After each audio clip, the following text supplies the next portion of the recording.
जय संविधान, जय भीम, महात्मा गांधी की जय, गोडसे मुर्दाबाद। देखिए, आज मैं एक बड़ा ह्यूमन रिलेशंस का मसला डिस्कस करना चाहता हूं। मानवीय मूल्यों का एक मुद्दा डिस्कस करना चाहता हूं और मैं किसी का नाम नहीं लूंगा। नाम इसलिए नहीं लूंगा कि वरना ये कहा जाएगा कि साहब आप मानहानि कर रहे हैं, डिफेमेशन कर रहे हैं। मेरा ऐसा कोई मकसद नहीं है और मैं पहले ही ये बता दूं कि मैं केवल एक अध्यापक के रूप में, एक प्रबंधन शास्त्र के अध्यापक के रूप में ये विश्लेषण कर रहा हूं और किसी व्यक्ति से इसको न जोड़ा जाए। तो डिस्क्लेमर है, इसको मान लिया जाए। बाकी जब मेरी बात आप सुनेंगे तो उसके बाद आप अपना निष्कर्ष खुद निकालें, वो आपकी जिम्मेदारी है, मेरी उसमें कोई जिम्मेदारी नहीं। देखिए, हमने बचपन में, मैं उत्तर प्रदेश का रहने वाला हूं, तो हमारे बचपन में कई तरह के बच्चे हुआ करते थे। आपके जमाने में भी होते होंगे, हर समय होते हैं। कुछ बच्चे ऐसे होते हैं जो बड़े हंसमुख होते हैं, हमेशा हंसते रहते हैं। अच्छा, कुछ बच्चे ऐसे होते हैं जो रोतड़े होते हैं, रोतड़ा कहते हैं, जो वो हमेशा रोते रहते हैं। अच्छा, कुछ बच्चे ऐसे होते हैं जो बड़े मतलबी होते हैं, जब उनको मौका मिलता है तो हंसमुख हो जाते हैं और जब उनको मौका मिलता है, उनका काम निकलता है तो वो रोतड़े हो जाते हैं। तो ये तीन श्रेणी के लोग होते हैं। अब सवाल ये है कि रोना, अगर मान लीजिए कोई आदमी भावुक है और भावना में रोता है तो ये कोई नेगेटिव पॉइंट नहीं है, अच्छी बात है। भाई देखिए, भावना में रोना एक पॉजिटिव गुण है। इसका मतलब आप दूसरे की पीड़ा से पीड़ित होते हैं, इसलिए आप रोते हैं। या आपको कभी महसूस होता है कि जो मुझे करना चाहिए वो मैं नहीं कर पा रहा हूं, इसलिए आप रोते हैं। लेकिन अगर ये लगे कि आप गिरगिट की तरह कभी हंस रहे हैं और कभी रो रहे हैं, माने अभी कैमरे के पीछे तो आप हंस रहे हैं और जैसे ही कैमरे के सामने आए आपने प्री प्लान्ड वे में रोना शुरू कर दिया, तो लगता है कि मामला कुछ जो है गंभीर है और बड़ा एक तिकड़मी टाइप का एक बड़ा चतुर व्यक्ति है, वो एक फिल्म अभिनेता की तरह अपना रोल अदा कर रहा है। तो एक तो होता है जो भावुक आदमी होता है, एक आदमी होता है जो भावुक नहीं होता है लेकिन वो नाटक करता है। अच्छा, वो नाटक करता है कि कभी किसी प्रकार से, कभी किसी प्रकार से। और एक होता है जो भावुक नहीं होता, वो उसे कोई अंतर नहीं पड़ता, वो जैसी भी चीज है वो स्थित प्रज्ञ होता है, उसे ना बहुत सुख से सुखी होता है, बहुत दुख से दुखी होता है। अच्छा, इसके बाद देखिए कि मान लीजिए कोई व्यक्ति, किसी का संदर्भ लिए बिना, बिना किसी का नाम लिए बिना, अगर कोई मान लीजिए व्यक्ति ऐसा है जो कि भावुक है, अगर वास्तविकता में वो भावुक है, मान लीजिए जैसे मैं अपना एग्जाम्पल लेता हूं, जब मैंने देखा कि बिल्किस बानो के साथ गुजरात राइट्स के बाद क्या हुआ, और मैं कल्पना करके ही मेरी आंखों से आंसू निकल गए। क्योंकि लड़की कोई भी हो, हमारे गहन की, हमारे हिंदू धर्म की बेटी हो, सिख धर्म की हो, मुसलमान हो, क्रिश्चियन हो, दलित हो, सवर्ण हो, कोई भी हो, बेटी बेटी होती है, समाज की बेटी होती है। और उस बेटी के साथ किस प्रकार का व्यवहार हुआ, जब 10-12 लोगों ने, एक भीड़ ने, जो 50-60 मुसलमान भाग रहे थे, दंगे से बचने के लिए भाग रहे थे, उनको रास्ते में रोका और उसके बाद कई लोगों की उसमें हत्या कर दी गई।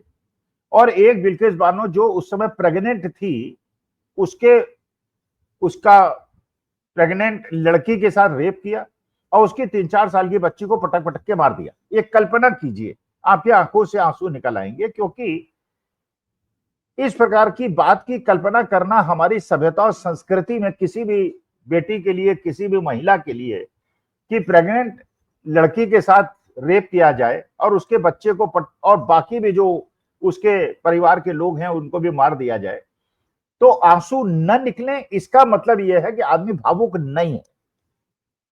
और उसके बाद फिर जो उसके आरोपी लोग हों उनको छोड़ दिया जाए और उसके बाद उनको लड्डू खिला के, मिठाई खिला के एक समाज को प्रेरणा दी जाए कि इस प्रकार के काम अगर तुम करोगे तो कोई परेशानी की बात नहीं। इसका मतलब अगर कोई व्यक्ति उस समय नहीं रोता है, ऐसी घटना जो बिल्किस बानो के साथ हुई, इसका मतलब वो भावुक नहीं है। अच्छा, एक घटना आप और देखिए। एक बेटी है जिसका नाम है सारिका पासवान। सारिका पासवान आरजेडी की एक प्रवक्ता थी, आया करती थी टीवी प्रोग्राम में, हम उन्हें देखा करते थे।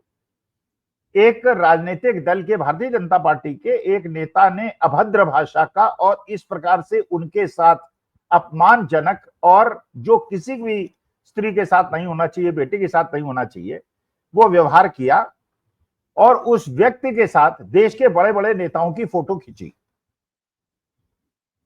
लेकिन वो व्यक्ति अभी भी, उसको कोई दंड नहीं मिला। एक नेता हैं कांग्रेस के, सुरेंद्र सिंह राजपूत, वो नेशनल स्पोक्स पर्सन है कांग्रेस के, अच्छा बोलते हैं, टीवी में आप हमेशा उनको देखते होंगे।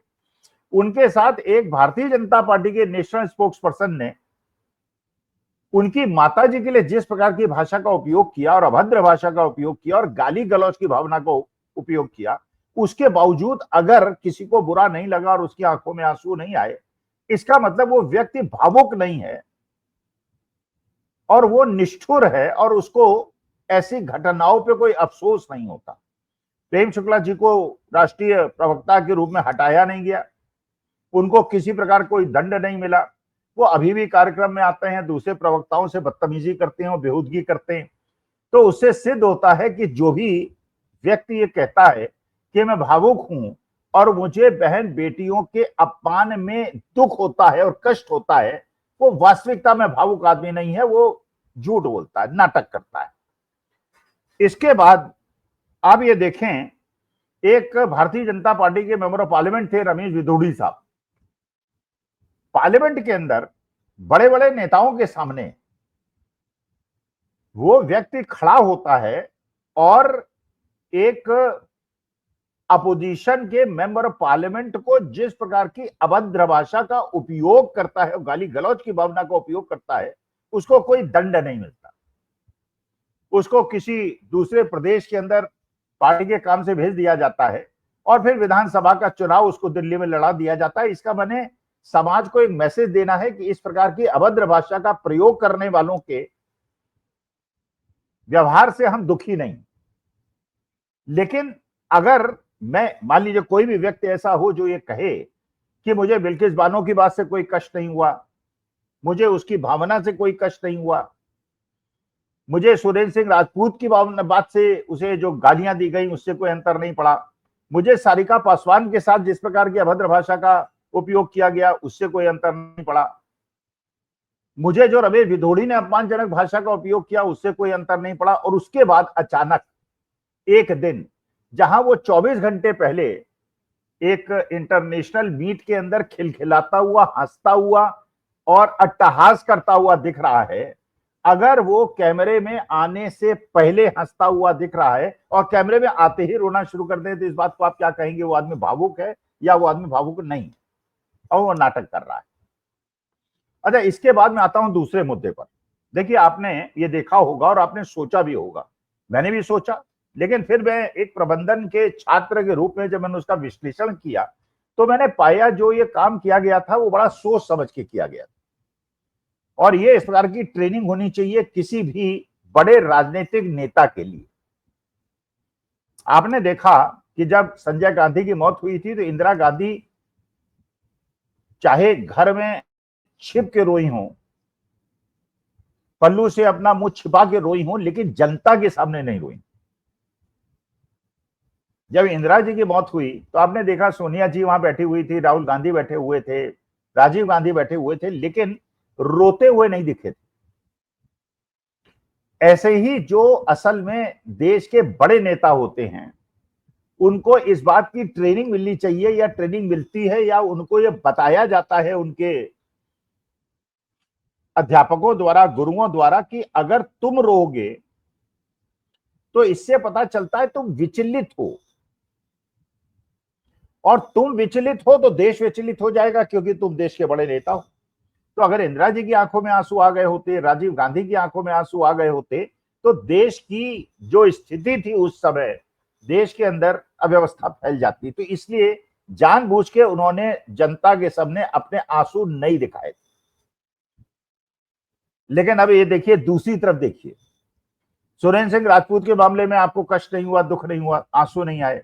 सारिका पासवान के मामले में आंसू नहीं आए, बिल्किस बानो के मामले में आंसू नहीं आए।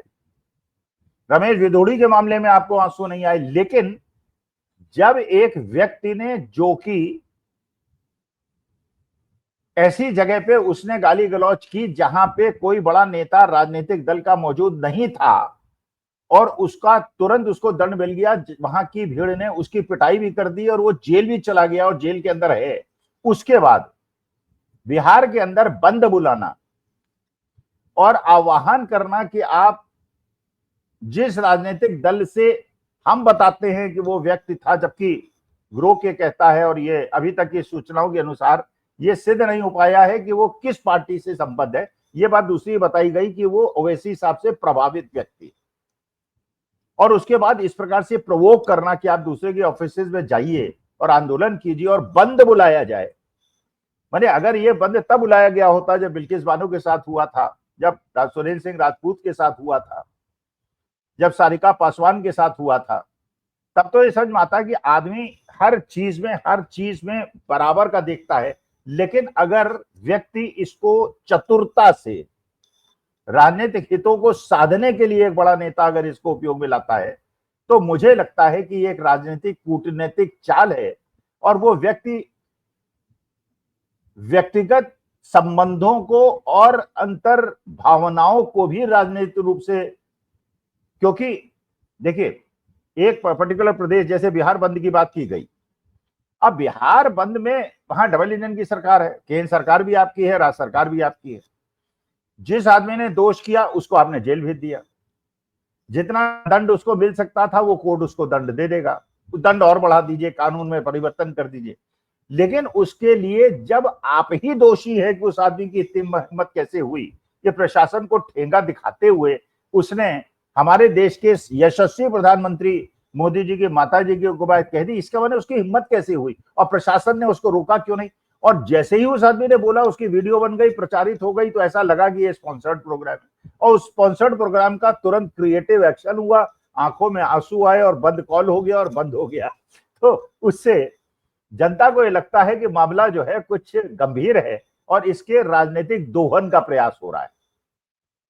तो मेरा केवल निवेदन एक ये है कि बड़े नेताओं को आंखें आंसू बहाने से पहले सोचना चाहिए इसकी प्रतिक्रिया देश के अंदर क्या होगी, और कहीं प्रोवोकेशन तो नहीं होगा और देश के अंदर अशांति तो नहीं फैल जाएगी। और ये कॉल देना कि दूसरे राजनीतिक दलों के यहाँ जाइए और उपद्रव कीजिए, एक प्रकार से ये एक देश को अस्थिर करने की बात मानी जा सकती है।